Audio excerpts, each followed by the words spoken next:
दोस्तों, आज की कहानी है चतुर बहू, जो कि हिमाचल प्रदेश की एक लोक कथा है। तो चलिए कहानी शुरू करते हैं।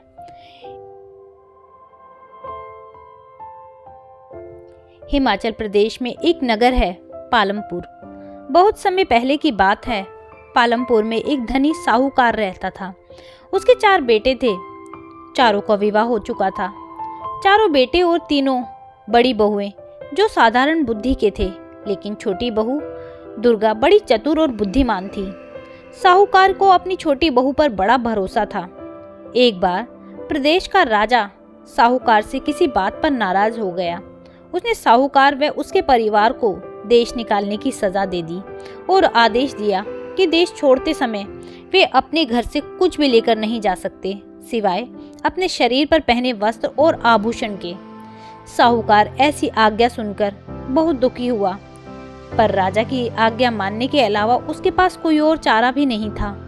चलते समय छोटी बहू ने राजा के सिपाहियों से पूछा कि क्या वह रास्ते में खाने के लिए कुछ रोटियां बना सकती है। राजा के सिपाहियों को इस पर कोई ऐतराज नहीं था।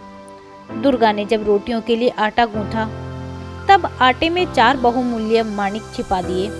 फिर उस आटे की रोटियां बनाई और राजा के सिपाहियों को दिखाई। सिपाहियों ने रोटियों को ले जाने दिया। दुर्गा ने रोटियां एक पोटली में बांध ली। साहूकार का परिवार अपनी यात्रा पर निकल गया। सारा दिन चलने के बाद वे लोग एक नगर में पहुंचे।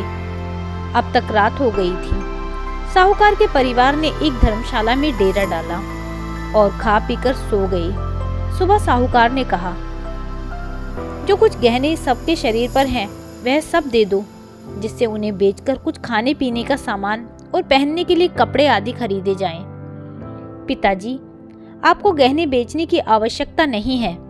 यह माणिक लीजिए और इसे बेचकर खाने पीने का सामान भी खरीदिए और व्यापार भी शुरू करिए।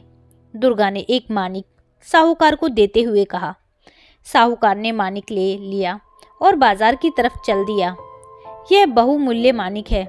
इसका मूल्य तो कोई बड़ा जोरी ही दे सकता है। उसने सोचा, यह माणिक लेकर सबसे पहले बड़े जोरी की दुकान पर पहुंचा जाए। उसे माणिक दिखाया। माणिक देखते ही जोरी की आंखों में चमक आ गई। यह माणिक किसी तरह इससे हासिल करना होगा। उसने सोचा, वह जोरी असल में एक चोर था। उसने साहूकार की खूब आवभगत की और बोला, यह माणिक बहुत बहुमूल्य है।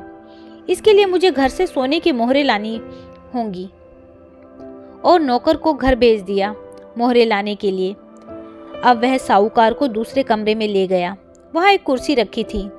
कुर्सी कच्चे सूत से बनी थी और उस पर एक पतली गद्दी रखी थी। कुर्सी के नीचे एक तहखाना था।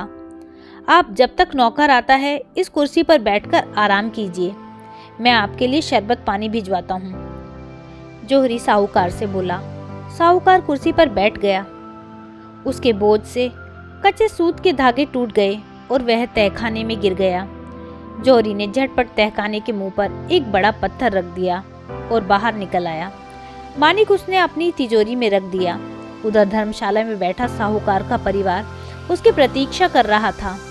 जब सुबह तक साहूकार नहीं लौटा तो दुर्गा को चिंता हुई। उसने दूसरा माणिक निकालकर अपने पति को दिया और बोला, आप यह माणिक लेकर जाइए।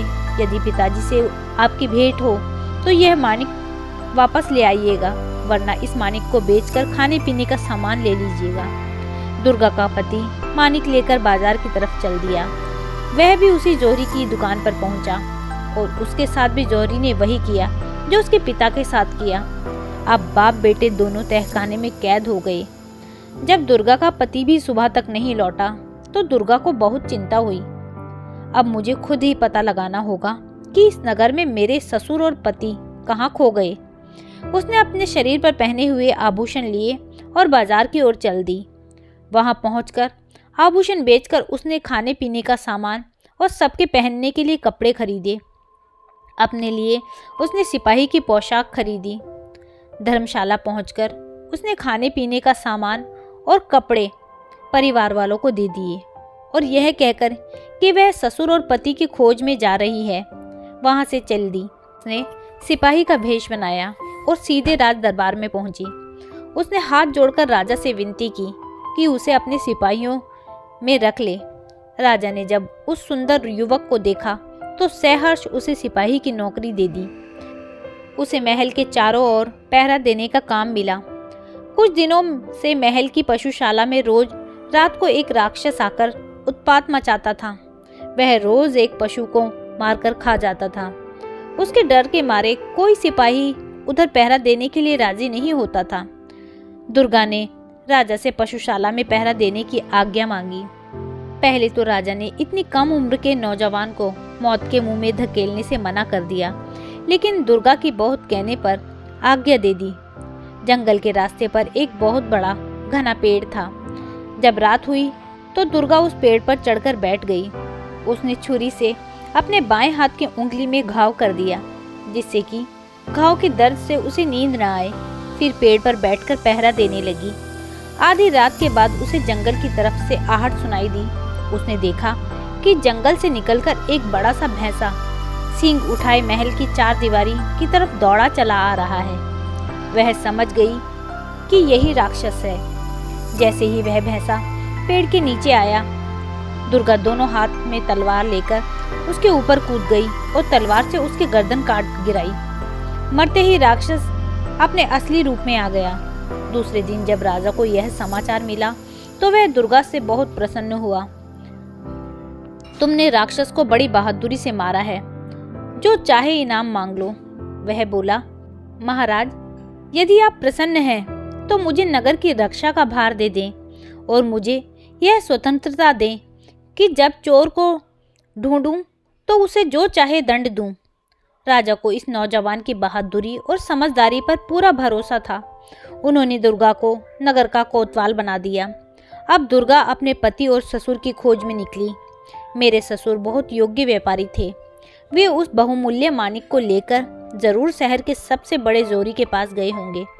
उसने सोचा, मैं भी सबसे पहले वहीं जाती हूँ। मुझे पूरा विश्वास है कि जौहरी को जरूर मेरे पति व ससुर के बारे में पता होगा। दुर्गा जौहरी की दुकान पर पहुंची। जौहरी ने नगर कोतवाल को अपनी दुकान पर देखा तो झटपट उसकी खातिरदारी में लग गया। आप हमारी दुकान पर पधारें। अहो भाग्य, मैं आपकी क्या सेवा करूं? उसने हाथ जोड़कर पूछा। हमारी राजकुमारी का शीघ्र विवाह होने वाला है और महाराज अपनी बेटी के लिए एक बहुत सुंदर मानिक जड़ा घर बनवाना चाहते हैं। आप मुझे बढ़िया से बढ़िया मानिक दिखलाइए। दुर्गा, जो कोतवाल के भेष में थी, बोली। जौहरी ने उसे अनेक मानिक दिखाए, पर दुर्गा को कुछ पसंद नहीं आया। ये सब आप क्या दिखा रहे हैं? कोई ऐसा बहुमूल्य मानिक दिखाइए जो राजकुमारी के पद के अनुरूप हो। दुर्गा बोली। अब जौहरी ने तिजोरी खोली और उसके अंदर से वही मानिक निकाला जो उसने साहूकार से धोखे से हासिल किया था। उस मानिक को देखते ही दुर्गा पहचान गई। यह वही मानिक है जो उसके ससुर लेकर बाजार गए थे। सिपाहियों, पकड़ लो इसे। यह कोई जौहरी नहीं बल्कि एक बड़ा चोर है। दुर्गा ने आज्ञा दी। जल्दी बताओ, जिस साहूकार से तुमने यह मानिक छीना है उसे कहाँ रखा है? मैं किसी साहूकार को नहीं जानता और यह मानिक मेरा है, जौहरी बोला। ठीक है, अगर तुम सच नहीं बोलते तो मैं तुम्हारा सिर अभी धड़ से अलग करता हूँ। मुझे महाराज ने पूरी छूट दी है। अपराधी को जो चाहे दंड दूं। इतना कहकर दुर्गा ने तलवार निकाल ली। अब जौहरी घबराया। लगता है कोतवाल को सब पता है, उसने सोचा। वह दुकान के बाहर भागने लगा। सिपाहियों ने उसे पकड़ लिया और रस्सी से बांध दिया। दुर्गा दुकान की तलाशी लेने लगी। दूसरे कमरे में उसे बड़ा सा पत्थर दिखाई दिया। उसने सिपाहियों से पत्थर हटाने के लिए कहा। पत्थर हटाया गया। तहखाने में साहूकार व उसका बेटा अधमरी हालत में पड़े थे। दुर्गा सबको लेकर दरबार में पहुंची और राजा को सब कुछ बताया। मेरे नगर का सबसे बड़ा जोरी चोर है। राजा के क्रोध का ठिकाना नहीं था। उसने फौरन उसे कारागार में डलवा दिया। राजा अपने इस युवक कोतवाल की वीरता और बुद्धिमत्ता से बहुत प्रभावित हुआ। इस वीर युवक को तो मेरा दामाद होना चाहिए। उसने अपनी पुत्री के विवाह का प्रस्ताव दुर्गा के सामने रखा। महाराज, मैं ऐसा नहीं कर सकता, मुझे क्षमा करें। उसके बाद दुर्गा ने अपना सिपाही का भेष उतारा और अपने असली रूप में आ गई। फिर हाथ जोड़कर राजा के पैरों में गिरकर उसे बताया कि किस तरह उसने सिपाही का भेष अपने ससुर और पति का पता लगाने के लिए धारण किया था। राजा उसकी बुद्धिमत्ता पर चमत्कृत रह गया। उसने न केवल दुर्गा को क्षमा कर दिया बल्कि उसके ससुर को नगर में व्यापार करने की स्वतंत्रता भी दी। तो दोस्तों, यह थी एक कहानी, हिमाचल की एक लोक कथा।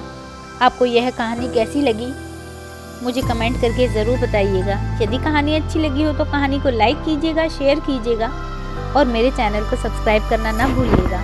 कहानी सुनने के लिए बहुत बहुत धन्यवाद।